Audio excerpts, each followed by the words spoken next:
Շնորհակալություն, ազգային ժողովի մեծարգո նախագահ, հարգելի գործընկերներ, հարգելի պարոն Հակոբյան, մեծ հետևող սիրելի դպրոցականներ, արդեն երկրորդ օրն է, մենք քննարկում ենք մի հարց, արդյոք ինքնավար մարմնի անդամը, հեռուստառադիո հանձնաժողովի անդամը խախտել է քաղաքական չեզոքության կանոնը, թե ոչ։ Այստեղ կարծիքները տարբեր են իրավական քննարկումից, մինչև քաղաքական քննարկումներ, շահարկումներ, եւ ես զարմացած եմ նաեւ մեր ընդդիմադիր գործընկերների մտքի պայծառության եւ թեմայից թեմա թռնելու արագունակության վրա, երբ որ այս հարցը այս հարցի շրջանակում անգամ կարող էր քննարկվել առողջության ապահովագրության հարցը եւ հարցադրումներ անել այս ամբիոնից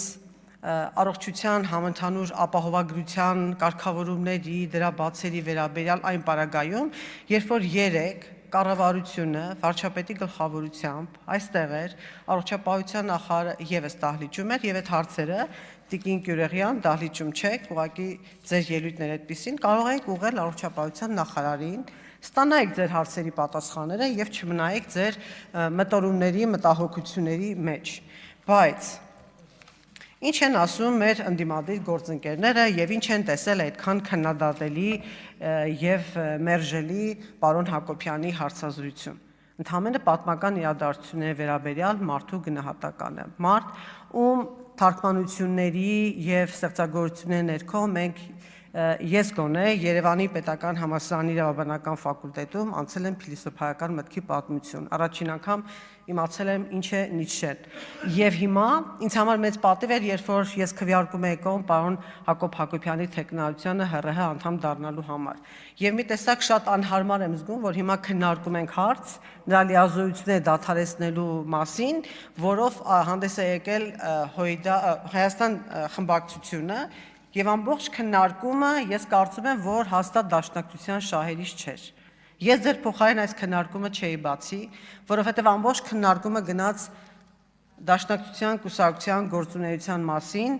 որտեղ այնքան էլ հպարտանալու, եթե առիթներ չկան, ամեն դեպքում դուք այս քննարկումից շահած դուրս չեք գա։ Առանց այն էլ չեղած ձեր վարկանիշը ընտրություններից մի քանի ամիս առաջ ձեր անտիրեյտինգ ուղղակի բարձրացավ։ Եվ անդադ վկայակոչել ձեր կարգախոսը, պարոն Արմեն Ռուստամյանը այստեղ հպարտությամբ ասում է, այ մեր կարգախոսը մահ եւ ազատություն որ չլիներ, չէր լինի պետությունը եւ մենք վայելում ենք այդ պետության ըստ էության պատուղները։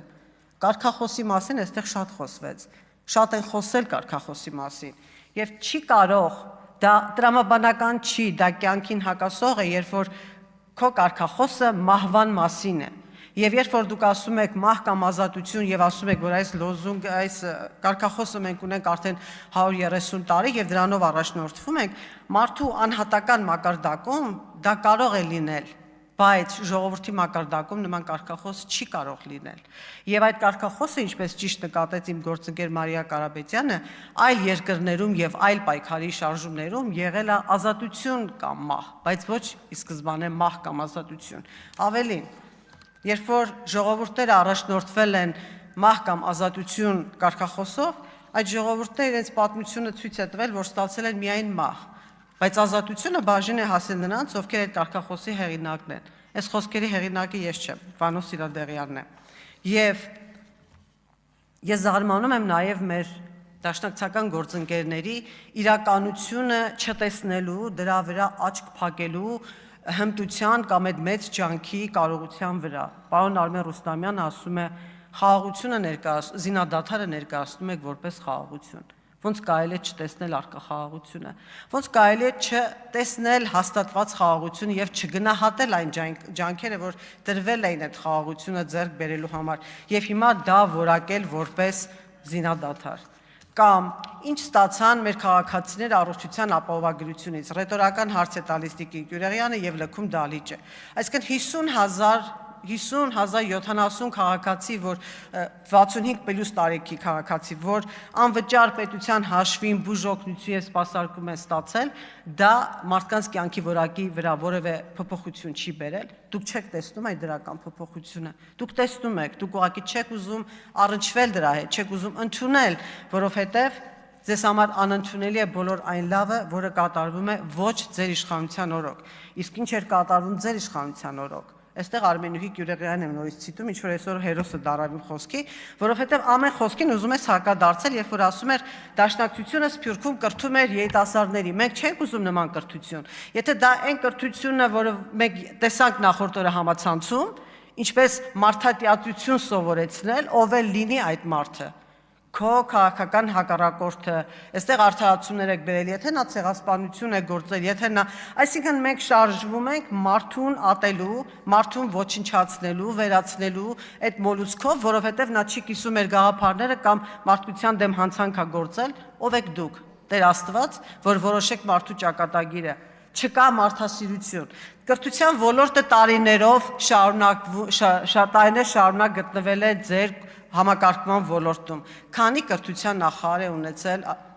ՀՅԴ կուսակցությունը։ Ես ինչքան որ հիշում եմ միշտ, եւ ինչու է մեր սերունդը հիմա գտնվում ըստ վիճակագրական տվյալների այդ կիսագրագիտության կամ անգրագիտության վիճակում, կարող եք կրթության ոլորտի մասին գոնե առժամանակ լռել, մինչև մոռացության կտանք ձեր կառավարման տարիները։ Եվ երբ որ խոսում ենք քաղաքական չեզոքության մասին, մենք շփոթում ենք երկու կարևորագույն բան՝ խոսքի ազատություն, մենք խոսքի ազատությունը փորձում ենք սահմանափակել, որպեսզի ուղղակի լռեցնենք մարդուն։ Եվ ասում եք, որովհետև դուք ինքնավար մարմնի անդամ եք, իրավունք չունեք կարծիք հայտնելու։ Եկեք չշփոթենք եւ իրավունքի օրենքի տառով չմեկնաբանենք այն, ինչ իրավունքի գերակայության ներքո չի կարող երբեք մեկնաբանվել որպես քաղաքական գործունեություն։ Ինչ է ասում սահմանադրությունը, ինչ է ասում օրենքը հանրային ծառայողի մասին, որ չի կարող վերջինս զբաղվել քաղաքական գործունեությամբ եւ պետք է ունենա քաղաքական չեզոքություն։ Տվեք այն դրվագը, մատնացույց արեք, որտեղ պարոն Հակոբյանը զբաղվել է քաղաքական գործունեությամբ։ Դա եղել է ընդհանրապես կարծիք գնահատական պատմական իրադարձություններին։ Ինչ է նշանակում քաղաքական գործունեություն կամ քաղաքական չեզոքության սկզբունքի խախտում, այսինքն երբ որ պաշտոնյան իր զբաղեցրած պաշտոնը, իր գործառույթներն իրականացնելիս օգտագործում է իր շահ, իր կուսակցության կամ ի վնաս այլ կուսակցությունների։ Եվ եթե իր պաշտոն օգտագործելով առավել բարենպաստ ռեժիմ է ստեղծում իր քաղաքական ուժի համար, արդյոք մենք ունենք այս թվարկածս բոլոր գործոնները, իհարկե ոչ, հետևաբար ինչ քաղաքական գործունեության կամ քաղաքական զսպվածության չեզոքության կանոնի խախտման մասին է խոսքը։ Ընդհանրապես ձեզ ականջահաճո չի եղել այն խոսքը լսել, որը վերաբերում է դաշնակցությանը եւ վիրավորվել է դաշնակցության ինքնասիրությունը, որոշել են, որ պետք է մարդուն լռեցնել։ Կոալիցիոն գործընկեր ձեր կառավարման տարիներին դուք միշտ լռեցրել եք բոլոր նրանց, ում խոսքը ձեզ հաճո չի եղել։ Դուք ունեցել եք լռեցնելու տարբեր գործիքներ։ Հիմա օգտագործում եք ազգային ժողովի ամբիոնը, օգտագործում եք ինքնավար այլ մարմնի եզրակացությունը, որպեսզի կարողանաք կորզել այն, ինչը ձեր համար հաճելի չէ, բայց պետք է առերեսվել իրականությանը։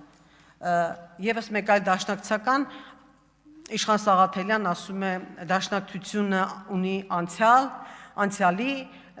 ներկայով ապրող եւ ապագայի կուսակցություն է, ոչ,